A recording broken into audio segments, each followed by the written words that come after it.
30 साल से अधिक समय तक लोगों की सेवा करने के बाद मैं पूरी निश्चितता से कह सकता हूं कि अधिकांश लोग जो मनोवैज्ञानिक के पास आते हैं वे वास्तव में जो जरूरत महसूस करते हैं उसके लिए नहीं आते, बल्कि वह सुनने के लिए आते हैं जो वे चाहते हैं। लेकिन आज मैं कुछ अलग करना चाहता हूं। 2000 साल पहले के एक दार्शनिक की 9 शिक्षाओं की खोज करना, जिसने मानव मन को आज के कई चिकित्सकों से भी गहराई से समझा। मैंने देखा है कि जब कोई व्यक्ति 40 साल की उम्र के बाद मेरी काउंसल्टिंग में आता है तो वह अब अपनी जिंदगी को सुलझाने के लिए नहीं आता, बल्कि उसे खुद संभालने के लिए उपकरण चाहिए होते हैं। यही अंतर है एक ऐसी थेरेपी में जो व्यक्ति को बचकाना बनाती है और एक में जो उसे सशक्त बनाती है। एपिक्टेटस एक गुलाम जो अपने समय के सबसे स्वतंत्र पुरुषों में से एक बना, अपनी परिस्थितियों को बदलकर ऐसा नहीं किया, बल्कि उनके साथ अपने संबंध को बदलकर किया। उनके मन के बारे में निष्कर्ष आश्चर्यजनक रूप से न्यूरोप्लास्टिसिटी, संज्ञानात्मक थेरेपी और भावनात्मक नियंत्रण के आज के ज्ञान से मेल खाते हैं। पहला सिद्धांत सरल लेकिन क्रांतिकारी है। हमें प्रभावित करने वाले तथ्य नहीं है, बल्कि उनका अर्थ है जो हम तय करते हैं। आखिरी बार सोचिए, जब आप किसी की कही बात से चोट महसूस कर रहे थे, क्या वास्तव में शब्दों ने आपको चोट पहुंचाई या आपने उन्हें जो अर्थ दिया उसने? सच्चाई यह है कि वही शब्द किसी अन्य संदर्भ में या किसी अन्य भावनात्मक स्थिति से देखे जाने पर पूरी तरह हानिरहित हो सकते थे। यह खाली सिद्धांत नहीं है, यह न्यूरोसाइंस का अभ्यास है। हमारा मस्तिष्क शुद्ध तथ्य नहीं समझता, बल्कि उन व्याख्याओं को समझता है जो हमारी धारणाओं पर आधारित होती हैं, जिन्हें हम शायद ही कभी चुनौती देते हैं। शुरुआत में मुझे लगता था कि मेरा काम लोगों को वह बदलने में मदद करना है जो उन्हें चोट पहुंचाता है। समय के साथ मैंने एक और गहरी बात समझी। मेरा काम उन्हें यह सिखाना है कि वे अपनी परिस्थितियों के साथ अपने संबंध को बदलें, क्योंकि परिस्थितियां आती जाती रहती हैं, लेकिन व्यक्ति को हर दिन अपने साथ रहना होता है। एक व्यावहारिक उपकरण जो आपकी भावनात्मक जिंदगी बदल सकता है वह है, जब भी कुछ आपको परेशान करे, खुद से 3 सवाल पूछना। मैं इसके बारे में वास्तव में क्या सोच रहा हूं? क्या यह सच में सच है? ऐसा सोचना मुझे सुरक्षा देता है या नुकसान? उदाहरण के लिए, एक महिला ने मुझे बताया कि उसकी बॉस ने एक बैठक में उसे अनदेखा किया और उसने निष्कर्ष निकाला कि इसका मतलब है कि वह कुछ नहीं है। उसे चोट पहुंचाने वाला उसकी बॉस की चुप्पी नहीं थी, बल्कि उस तथ्य की व्याख्या थी जो उसने खुद की। दूसरा सिद्धांत भावनात्मक परिपक्वता के लिए यह है कि आप उस पर ध्यान दें जो आपके नियंत्रण में है और बाकी को छोड़ दें। यह आसान लगता है, लेकिन कम लोग इसे अपनाते हैं। अधिकांश लोग अपनी भावनात्मक ऊर्जा का बड़ा हिस्सा उस चीज को नियंत्रित करने में खर्च करते हैं जो नियंत्रण के बाहर है।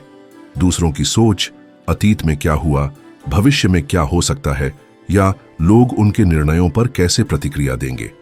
इसी दौरान वे केवल उस पर ध्यान देना भूल जाते हैं जिसे वे वास्तव में नियंत्रित कर सकते हैं। अपने निर्णय, अपनी भावनाएं, घटनाओं की व्याख्या और अपने समय व ऊर्जा का निवेश। मैंने देखा है कि लोग उन साथी को बदलने की कोशिश में खुद को नष्ट कर देते हैं जो नहीं बदलना चाहते। माता पिता अपने वयस्क बच्चों की जिंदगी पर जुनूनी हो जाते हैं और प्रतिभाशाली पेशेवर अपने बॉस को नियंत्रित न कर पाने के कारण आत्मसम्मान खो देते हैं। नियंत्रण का सबसे क्रूर विरोधाभास यह है कि जितना हम उस चीज को नियंत्रित करने की कोशिश करते हैं जो हमारे हाथ में नहीं है, उतना ही कम हम उस चीज पर नियंत्रण रखते हैं जो हमारे हाथ में है। इसका अभ्यास करने के लिए एक अभ्यास करें। कुछ ऐसा चुनें जो आपको चिंता दे और उसे 2 कॉलम में बांट दें, जो आपके नियंत्रण में है और जो नहीं। ईमानदार रहें। जो आपके नियंत्रण में नहीं है उसे दूसरे कॉलम में रखें। यह अनुभव एक तरफ से मुक्ति देता है और दूसरी तरफ से डराता है। मुक्ति क्योंकि आप पाते हैं कि आपने कितनी ऊर्जा बर्बाद की। डर क्योंकि आप अपनी भावनात्मक जिंदगी पर वास्तविक जिम्मेदारी का सामना करते हैं। तीसरा सिद्धांत उस पहलू को संबोधित करता है जिसे कम लोग स्वीकार करते हैं। वास्तविक स्वतंत्रता सभी इच्छाओं की पूर्ति में नहीं है, बल्कि उनसे भावनात्मक रूप से निर्भर न होने में है। हम ऐसी संस्कृति में रहते हैं जो हमें विश्वास दिलाती है कि हमारा मूल्य हमारी उपलब्धियों, हमारी संपत्ति या दूसरों की राय से तय होता है। लेकिन भावनात्मक स्वतंत्रता तब आती है जब आपको पूरा महसूस करने के लिए कम चीजों की जरूरत होती है। इसका मतलब आपकी वैध इच्छाओं को दबाना नहीं है, बल्कि यह समझना है कि किसी चीज की इच्छा रखना और उस पर निर्भर रहना अलग है। उदाहरण के लिए, अपने साथी से स्नेह की इच्छा रखना स्वाभाविक है, लेकिन उस स्नेह पर निर्भर रहकर खुद को मूल्यवान महसूस करना आपको भावनात्मक रूप से निर्भर बनाता है। यह निर्भरता आपको कमजोर और नियंत्रित करने योग्य बनाती है, क्योंकि जब आपको किसी से कुछ चाहिए तो वह व्यक्ति आप पर शक्ति रखता है, चाहे वह जानबूझकर हो या अनजाने में। मैंने देखा है कि सफल अधिकारी अपने बॉस की मान्यता की कमी से डूब जाते हैं।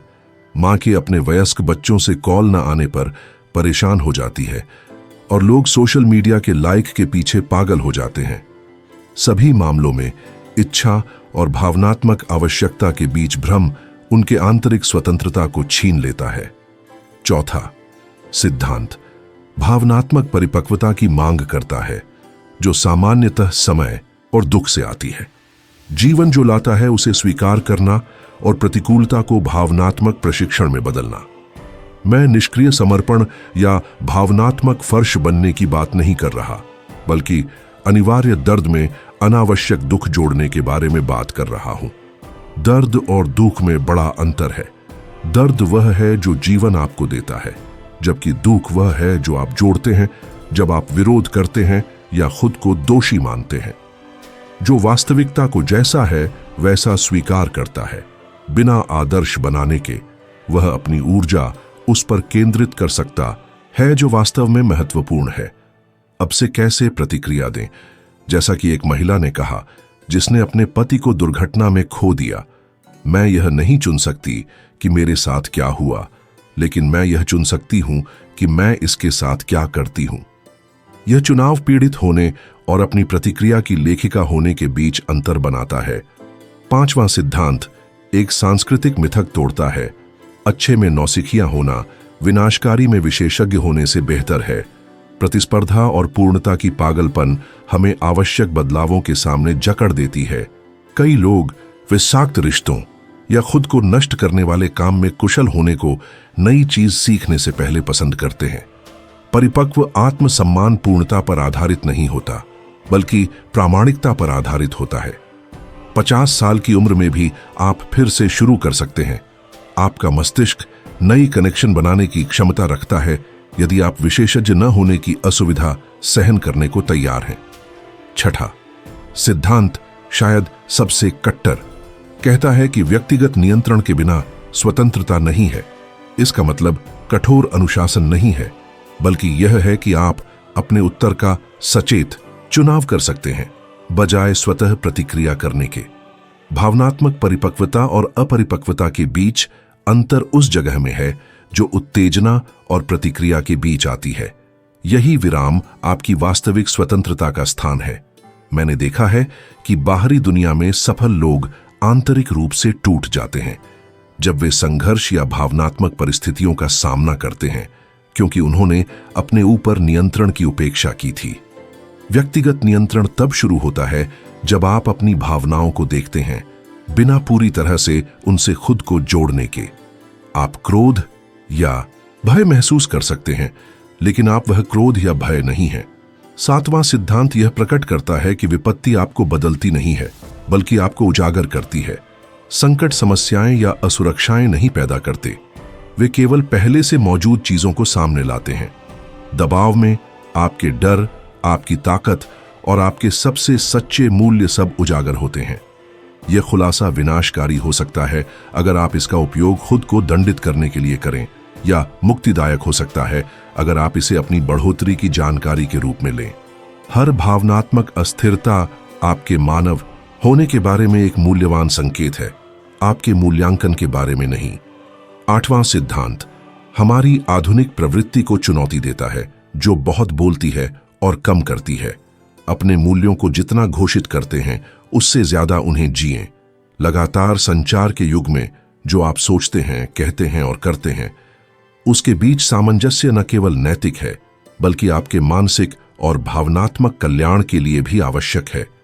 केवल अपने सिद्धांतों की घोषणा करना पर्याप्त नहीं है। उन्हें जीना आपको जीवन में शक्ति, स्थिरता और प्रामाणिकता देता है। जब आपकी आंतरिक बातें और आपके कर्म मेल नहीं खाते, तो यह वह स्थिति उत्पन्न करती है जिसे मनोविज्ञान में संज्ञानात्मक असंगति, कॉग्निटिव डिसोनेंस कहा जाता है। यह अंतर चिंता, अपराध बोध, चिड़चिड़ापन और आत्मसम्मान की कमी में बदल जाता है। आप खुद का सम्मान नहीं कर सकते और मजबूत आत्मसम्मान नहीं रख सकते यदि आप अपने मूल्यवान कथनों के विपरीत कार्य करते हैं। मैंने देखा है कि लोग ईमानदारी की शिक्षा देते हैं, लेकिन लगातार झूठ बोलते हैं, परिवार की अहमियत की बातें करते हैं, लेकिन अपने बच्चों के साथ समय नहीं बिताते, या ऐसे पेशेवर जो कार्य और जीवन संतुलन का प्रचार करते हैं जबकि अपनी स्वास्थ्य और संबंधों का बलिदान सफलता के लिए करते हैं। ईमानदारी कोई नैतिक विलासिता नहीं है, यह एक मनोवैज्ञानिक आवश्यकता है।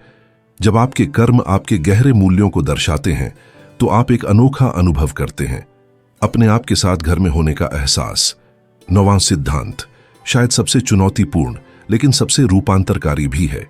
यह इस बारे में है कि आप ऐसा जीवन जिएं कि बाहरी कोई भी चीज आपकी आंतरिक शांति को बाधित न कर सके। मैं यह नहीं कह रहा कि आप संवेदनाहीन हो जाएं या दूसरों से कट जाएं, बल्कि यह है कि आप भावनात्मक स्वायत्तता विकसित करें, बाहरी उथल-पुथल के बावजूद अपनी आंतरिक संतुलन बनाए रखने की क्षमता। देखें उन लोगों को जिन्हें आप भावनात्मक रूप से सबसे अधिक मानते हैं। उनकी शांति इस बात पर निर्भर नहीं कि उनके चारों ओर सब कुछ परिपूर्ण हो, बल्कि उन आंतरिक साधनों पर जो उन्होंने विकसित किए हैं। शांति समस्याओं की अनुपस्थिति नहीं है, बल्कि उन्हें संभालने के आंतरिक उपकरणों की उपस्थिति है।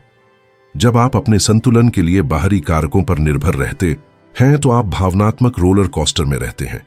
एक दिन आप ऊपर होते हैं क्योंकि कुछ अच्छा हुआ और अगले दिन आप नीचे होते हैं क्योंकि कोई छोटा विरोध आया।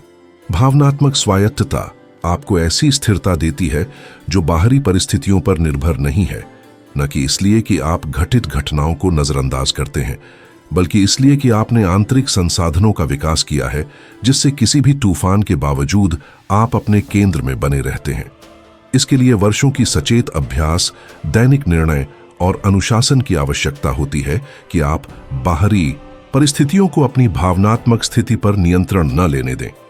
जब भी आप स्वचालित रूप से प्रतिक्रिया न करने, दूसरों के बुरे मूड को व्यक्तिगत न लेने या अराजकता में शांति बनाए रखने का विकल्प चुनते हैं, आप अपने आंतरिक केंद्र को मजबूत करते हैं। यह स्पष्ट करना महत्वपूर्ण है कि ये सिद्धांत जीवन के दर्द को समाप्त नहीं करते। दर्द मानव अनुभव का हिस्सा है। जो ये कर सकते हैं वह है उस अतिरिक्त दुह को रोकना जो हम प्रतिरोध या अतीत पर जुनूनी होने से पैदा करते हैं।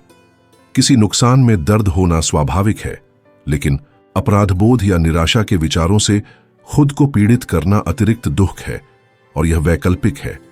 जो लोग संकटों का सबसे अच्छा सामना करते हैं वे कम दर्द महसूस नहीं करते, बल्कि उन्होंने अनिवार्य दर्द और प्रतिरोध से उत्पन्न दुख के बीच फर्क करना सीख लिया है। मैंने एक और दिलचस्प बात भी देखी है। जो लोग इन दार्शनिक सिद्धांतों के बारे में सबसे अधिक बोलते हैं, अक्सर वे सबसे कम उनका पालन करते हैं। अलगाव या स्वीकृति पर विचार करना आसान है, लेकिन वास्तविक परिस्थितियों में इसे जीना बहुत चुनौतीपूर्ण है।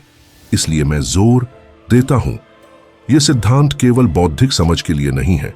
ये भावनात्मक मांसपेशियां हैं जिन्हें लगातार अभ्यास से मजबूत किया जाता है, केवल सिद्धांत से नहीं। एक आम गलती होती है इन सिद्धांतों का उपयोग अपनी भावनाओं या विचारों को नियंत्रित करने के लिए करना। यही लक्ष्य नहीं है। वास्तविक भावनात्मक स्वतंत्रता का मतलब भावनाओं को दबाना नहीं है, बल्कि उनके साथ अपने संबंध को बदलना है। ये डर या दुख महसूस न करने की बात नहीं है, बल्कि उन पर हावी न होने की बात है। भावनात्मक परिपक्वता कुछ वैसा है जैसे सर्फिंग सीखना।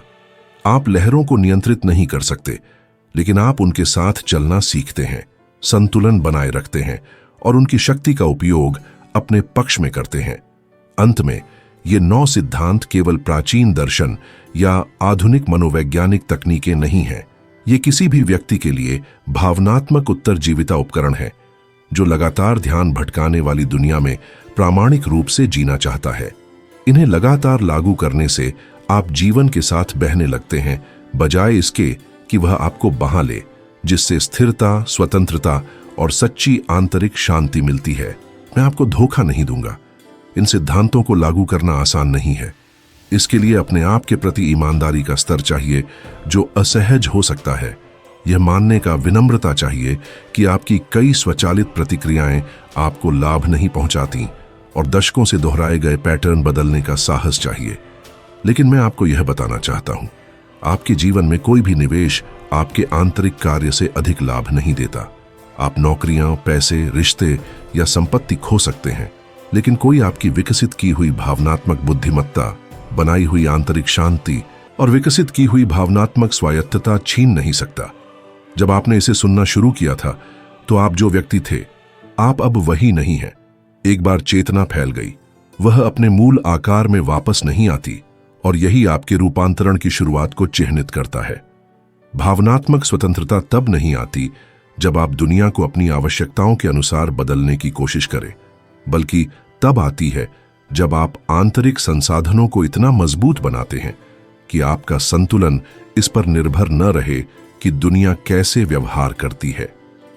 यही फर्क है केवल जीवित रहने और पूर्ण रूप से जीने के बीच। इन सिद्धांतों के कुछ पहलू केवल तब प्रकट होते हैं जब आप उन्हें अनुभव करते हैं, केवल समझने से नहीं। मुझे एक 60 वर्षीय व्यक्ति याद है जो पूरी तरह टूटकर मेरी काउंसलिंग में आया। उसकी पत्नी ने 30 साल की शादी के बाद उसे छोड़ दिया था।